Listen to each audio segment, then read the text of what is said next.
আজকে বানাবো মজাদার একটা নাস্তা যেটার নাম হচ্ছে নবাবী সেমাই। তো আসসালামু আলাইকুম এভরিওয়ান, আপনারা সবাই কেমন আছেন? আলহামদুলিল্লাহ, আপনাদের দয়ায় আমি অনেক ভালো আছি।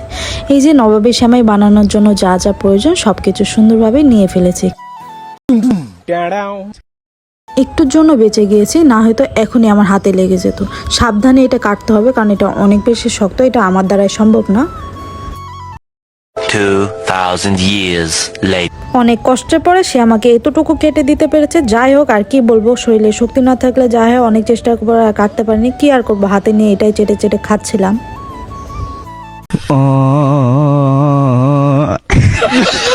ওটা কাটার পরে সব কিছু নিয়ে রেডি করতে এসেছি যা যা প্রয়োজন। তো এই যে নবাবী সেমাই বানাতে এসে দেখি যে এই রামেনটা আমি নিয়ে এসেছিলাম, ভুলেই গিয়েছি এটা বানাতে। আর একটা ভিডিওতে অবশ্যই আমি শেয়ার করব আপনাদের সাথে।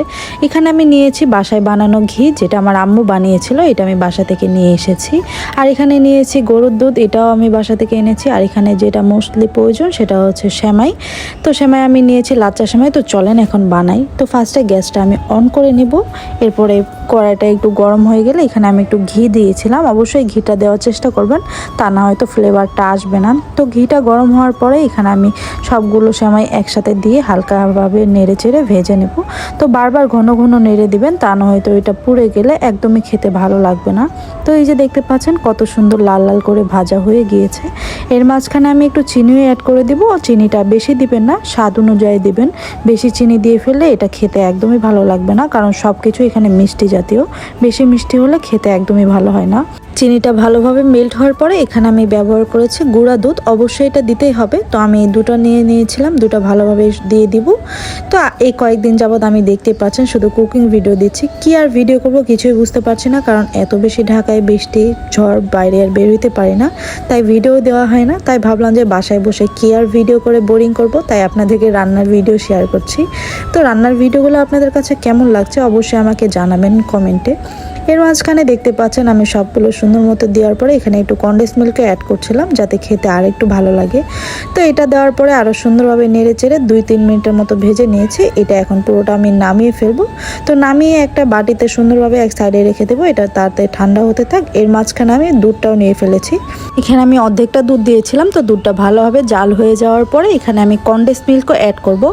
কনডেন্স মিল্কটা অবশ্যই দিতেই হবে। অনেকখানে আমি দিয়ে ফেলেছিলাম, মানে অর্ধেকটা দিয়ে ফেলেছি। তো অর্ধেকটা দেওয়ার পরে এটারও সুন্দরভাবে জাল করে নেব।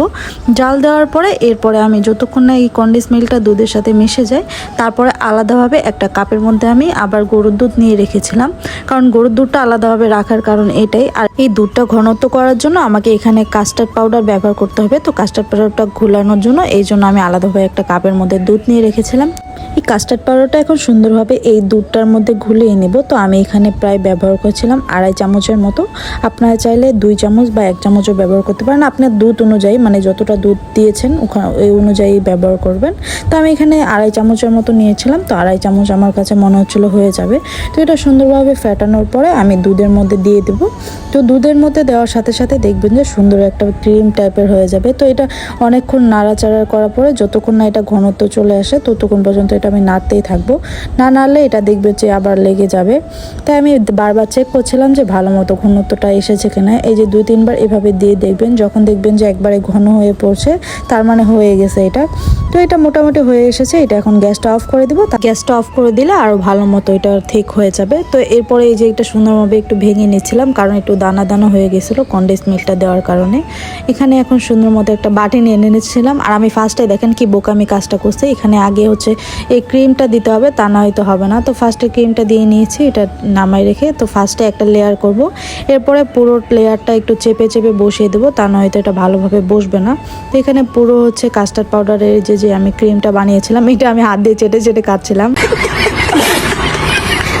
যাই হোক, এই বাচ্চামি কাজগুলো আমার মন থেকে যাবে না, তাই ওই সব কিছু বাদ দিয়ে এই যে দেখতে পাচ্ছেন সুন্দর মতো আমি লেয়ারটা দিয়ে ফেলেছি। এটা একটু চেপে চেপে বসিয়ে দিবেন। এর মাঝখানে আমি বাদাম, খোলা বাদাম পাইনি, তাই বাদামওয়ালার কাছ থেকে 20 টাকার বাদাম এনে উপর দিয়ে আমি সুন্দরভাবে ডেকোরেশন করে দিচ্ছিলাম। আর চেপে চেপে বসিয়ে দেওয়ার পরে এখানে একটু কনডেন্স মিল্কও দিয়ে দিয়েছি।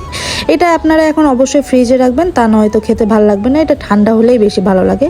আমি ফ্রিজে রেখেছিলাম। আর এটা হচ্ছে আমি ঢাকাও দিয়ে দিয়েছিলাম। এটা রাখলে আপনার 15 মিনিটও রাখতে পারেন আর সারা রাতও রাখতে পারেন। the next day. এটা হচ্ছে পরের দিন, কারণ আমি রাতে অনেকখানি খেয়ে ফেলেছি আর ভিডিও করার মনেই নেই, তাই ভাবলাম যে আপনাদের সাথে একটু ভিডিওটা না শেয়ার করলে কেমন দেখা যায়। তো এই যে দেখতে পাচ্ছেন কত সুন্দর হয়ে গিয়েছে। তো এটা খেতে এত বেশি মজা হয়েছে যেটা আপনারা একবার হলেও বাসায় ট্রাই করে না দেখলে বুঝতেই পারবেন না। তো আজকের ভিডিওটা আমি এখানে শেষ করছি। কেমন লেগেছে অবশ্যই কমেন্টে জানাবেন, আর আপনারা সবাই ভালো থাকবেন। আল্লাহ হাফেজ সবাইকে।